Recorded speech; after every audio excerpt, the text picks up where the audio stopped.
Okay, Lance, I just unmuted you. Are you there? Can you hear me? I can hear you. Can you hear me through the phone? I can hear you. Can other folks Yay. hear Lance? I think so. Yes. Oh, good. I got a yes. Thank you. Excellent. Oh, that was Chad. Hey, Chad. Thank you. Okay, Well, so. first, just wanted to say nice job to Adrian and Claudia. That was an awesome project. Oh, yes, I agree. And you were in the same workshop, correct? Correct. Yeah. Yes. Down at Avery Point. Yes, right. So I'll just tell everyone that they can smile. I am talking to you by my phone and a laptop with the internet behind my town library. Wow. We do not have internet at home. That's true dedication, Lance. And we appreciate it. You're welcome. It's been kind of fun this week trying to figure it out. Oh, yeah. Yeah. So for those probably can read it, but I work for the Department of Energy and Environmental Protection, and I wanted to get involved with this project for the technology part mostly, but also to do an outreach project at Burr State Park. And that was how I got teamed up with Andrew, who I don't know if is on the line or not. Andrew, can you hear me? I didn't see Andrew in my list. I don't think so. Okay. I did text him this morning, so we've been in contact. Okay. But yeah, I figured I'll talk about our project quick. The main product from it will be a brochure that will be handed out this summer to folks that come to the park. And it's about the geological history of Burr State Park in Torrington, which actually Andrew lives in that town, and I live in Canton. That's how we ended up picking the site. And I do a lot of volunteer work there through the Connecticut Forest and Park Association. Oh, great. And my main, I have a few things I do there, but the main one is the Walk-It Trail, which if anybody's been to the park, it's the 2.78-mile loop trail that goes around. And there's a lot of interesting glacial erratics and glacial boulders that have ended up at the park. And so we talked a little bit about the difference between the two. Glacial erratics would be rocks that have been deposited from the glaciers that were not of that bedrock that's at the site. And that's much of the random rocks you'll find, the boulders. The one that's very interesting that a lot of people know if you know the park is we call it Bob, Boulder over Burr. That one actually is the same bedrock. And I'm kind of learning as we go a little bit more about the site. But back in 2017, we had an unofficial naming process with anybody who went on the trail, you saw a poster about it, and they sent in 87 different suggested names for the boulder that would be included in future on the USGS, United States Geological Survey's map. So this is kind of tied in a bunch of different projects that have been going on at the park, and one of the other ones is just to get families to go out and take a walk. You'll probably see in some of the pictures, well, at least in our poster, you'll see Volcano Rock. We kind of, obviously they're not named these things, we just informally call these things that.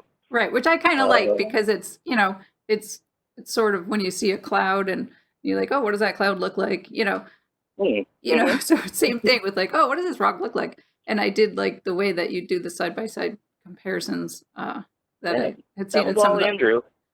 Oh, yeah, yeah. Yes, he did a nice job, and actually the Trek kit map that we used was super helpful, so thank you for letting us borrow the iPad. Oh, sure. And we kind of overwhelmed it. We took tons of pictures, yes. Which will make it into the brochure, but obviously too much for the poster. I know it had trouble uploading that file because it was so big. Yeah. What else would folks like to know? The park staff has been great. They're very supportive. The hope is once there's a little bit interest drawn from this, that we'll put some interpretive signs in the park. Okay. That'll talk about the history of the site. And Lance, did the rock that they had the naming competition, did it get a name? So when I first went to Maddie Thomas, who's the geologist at DEEP, she said she didn't want to name it Bob, which was what people have been calling it informally. But she said Boulder over Burr will put it forward to the naming committee. And if they don't like that, there was another alternative called Shiprock Shelter. Oh.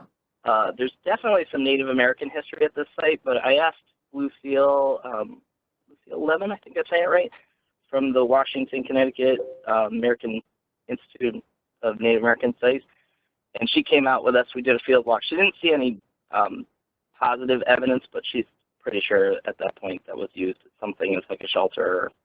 The rock itself is really neat. I would recommend people to go check it out. The way it stands is there's one side where you can be underneath and basically protected from the rain, but the more interesting side is to go around the back side, and there's actually not a picture on the poster from there, because the way the plucking works that you see on that diagram in the middle, the whole back side of that cliff is slowly, with freeze and thaw over years, like pulling away. It almost looks like an accordion. And then for the back side of Bob, as we call him, there's another opening that people could basically get in under, which is pretty neat. It's one of the spots that a lot of families especially will go to and stop and snack. So I thought it was appropriate to give it a name since it didn't have one. Right. But what it ends up being, we're not sure yet. So that's kind of still ongoing. It makes me think of that contest they had, I think. For the submarine?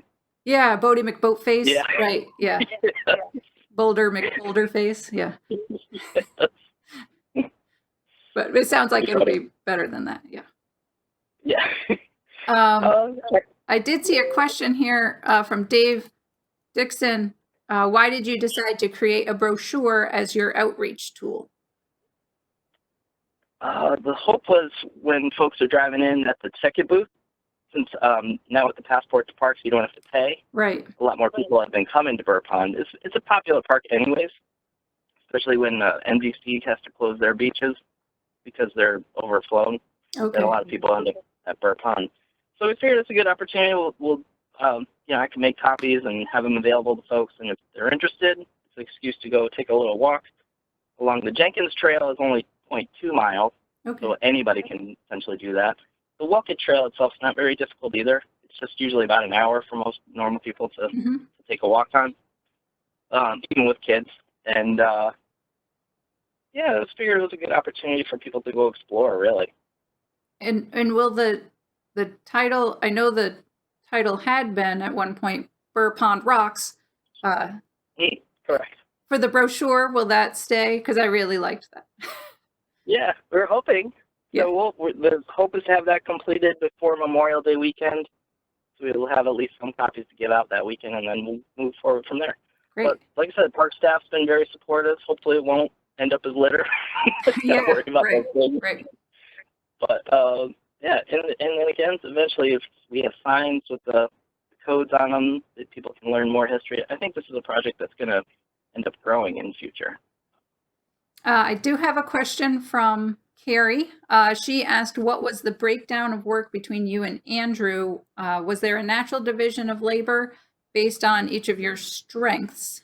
And since you have to speak for Andrew, what would you guess was the biggest thing he learned from the project? Okay, great question. So for me, I think I just brought forth the idea and he liked it as well. But I'm going to give him all the credit for, first of all, the poster and the brochure. Those are two projects that he basically pulled together. Okay. Because that's not my strength at all. And we did the layout together. But, I mean, what was helpful was having that workshop in the winter where we got to meet up.